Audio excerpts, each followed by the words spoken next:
뜨거운 사랑을 받았던 시간이죠? 네. 한국인의 7대암, 신한국인의 암까지 저희가 네. 9주 동안 정말 숨가쁘게 달려왔습니다. 그렇습니다. 암은 이제부터 불치병이 아닙니다. 바로 지금 이 순간부터 암 완전 정복에 저희들이 한번 나서보도록 하겠습니다. 자, 암 완전 정복을 위한 첫 번째 이유, 지금부터 공개하겠습니다. 자, 지금 모니터 화면에 자, 바로 이겁니다. 예. 한국인이 암에 약한 첫 번째 이유. 한국인은 뭐뭐 먹는다. 먹는다. 네. 한국인은 뭐뭐 먹는다. 많이 먹는다. 많이. 많이. 좀 과식하면 좀 약간 비만으로 이어지잖아요. 예. 한국인은 많이 먹는다? 예. 홍경민 씨. 한국인은 맨날 먹는다?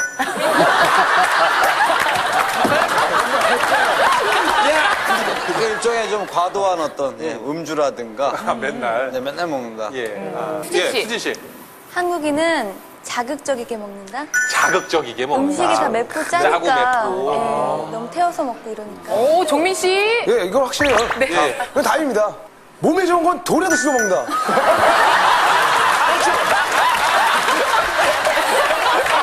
이쯤에서 그러면 공개하죠. 예, 네. 자 최종 분석을 저희들 해봤는데요. 네. 한국인의 암에 약한 이유 첫 번째 이유 공개하겠습니다. 한국인은 짜게 먹는다. 수진 씨가 정답 일단 짜게 먹는 습관이 정말 그 위암에 어떤 영향을 끼치는지 좀 설명을 좀 해주시죠. 예, 이게 짠 소금기가 많은 것들은 나이트레이트 같은 질산염이 많아요. 그런 물질들이 세균들에 의해 가지고 아질산염이 돼 가지고 위암을 일으키는 발암 물질 있죠? 예, 나이트로사민이라고 그래요. 이런 걸 갖다가 합성을 합니다. 결과적으로 헬코박터균도 침투를 잘하게 하죠. 예, 그래서 짠 것이 상당히 영향을 많이 준다고 볼 수 있습니다. 그러면은 뭐 하루에 적절하게 먹을 만한 소금 섭취는 얼마나 될까? 아니면 한국 사람들은 얼마나 먹을까? 좀 짐작이 가세요? 수진 씨가 맞췄으니까. 저는 그 티스푼 한 숟갈 정도라고 들었거든요. 하루 종일 그래? 먹는 하루 종일 음식의 그거 양에 그 들어간 어떻게 네. 생각하세요? 다 합쳐서. 김소희 씨는 어떻게 생각하세요? 아니 근데 정말 한국 사람들은 짜게 먹어야 그래도 좀 맛있잖아요. 먹은 것 그쵸? 같아요. 먹은 것 같고. 먹도록. 자, 그래서 지금부터요, 최초로 준비했습니다. 세계 소금산 엑스포. 그 첫 번째 자리를 한번 펼쳐보도록 하겠습니다.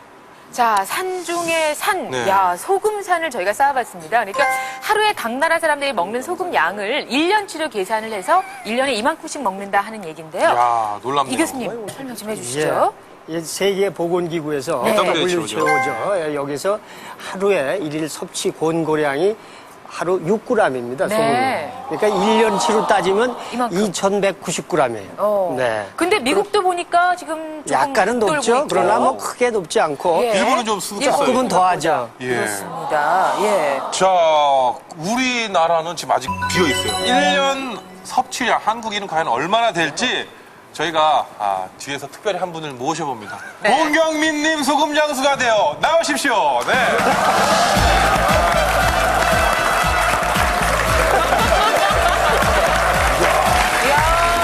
아니, 이거예요? 이렇게 많아요? 네. 일단 한번 그러면 양을 비교를 한번 저희들 해보기 위해서. 네, 저렇게.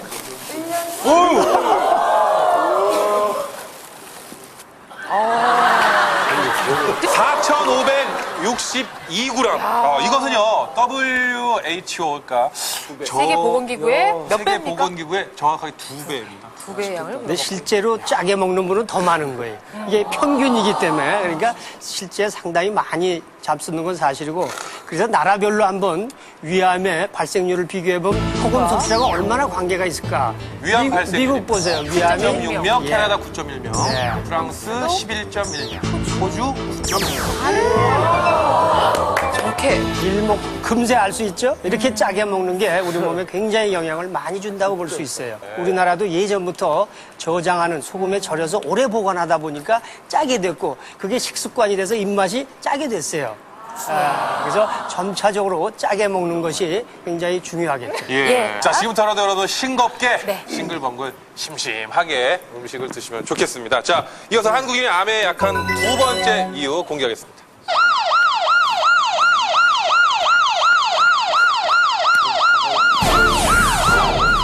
자, 한국인이 암에 약한 두 번째 이유입니다. 한국인은 무엇을 무서워한다?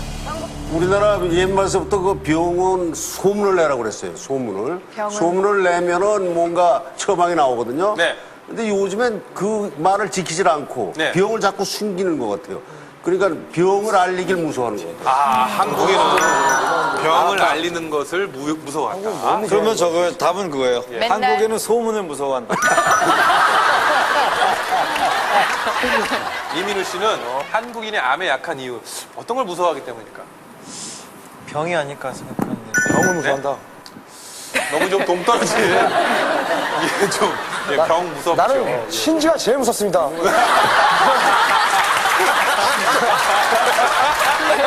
그게 아니라 병원 비겠죠, 돈.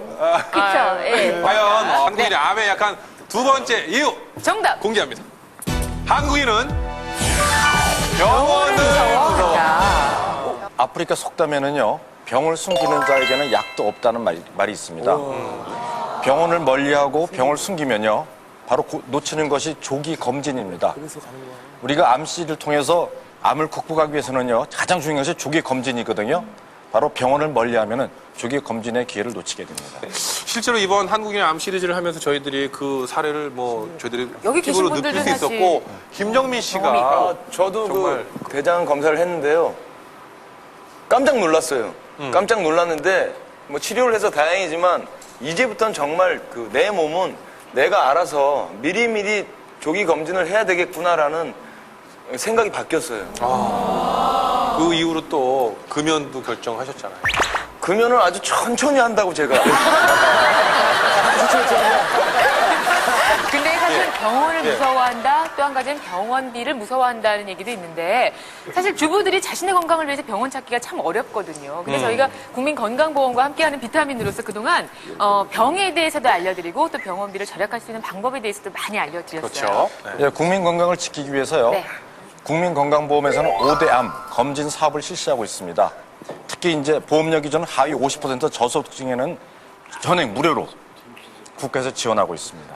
자, 조기 검진의 필요성 우리 비타민 출연자 여러분들도 느끼셨지만 실제로 의학적 사실로도 또 증명돼 있다고 합니다. 이상인 교수님께 설명 듣겠습니다. 암은 대부분이 진행이 되더라도 증상이 없어요. 그래서 조기에 진단하는 게 제일 중요합니다. 실제 위암은 어떻게 진행이 되냐면 대개 위벽에서 저기 써있죠? 점막층, 점막하층, 근육층, 장막층 4가지 층으로 돼 있어요. 그래서 조기암은 점막층하고 점막하층까지만 된 걸 조기암이라고 하고 그 다음에 된 거를 더 진행이 되면 진행암입니다. 그래서 이렇게 2개로 나누는데 2개가 굉장히 큰 차이가 있죠. 암이라는 건 5년을 수술한다든지 제거를 한 다음에 아무 재발이 없이 생존을 해야 완치라고 그래요. 5년 동안 살 수 있는 생존율이 조기 위암일 경우에는 90%가 넘어요. 뭐 거의 다 괜찮죠? 근데 진행암일 때는 수술을 한다 하더라도 아직도 30% 내외예요. 그러니까 초기에만 정기적인 검진을 하시면은 뭐 완치를 기대해도 되겠습니다. 예.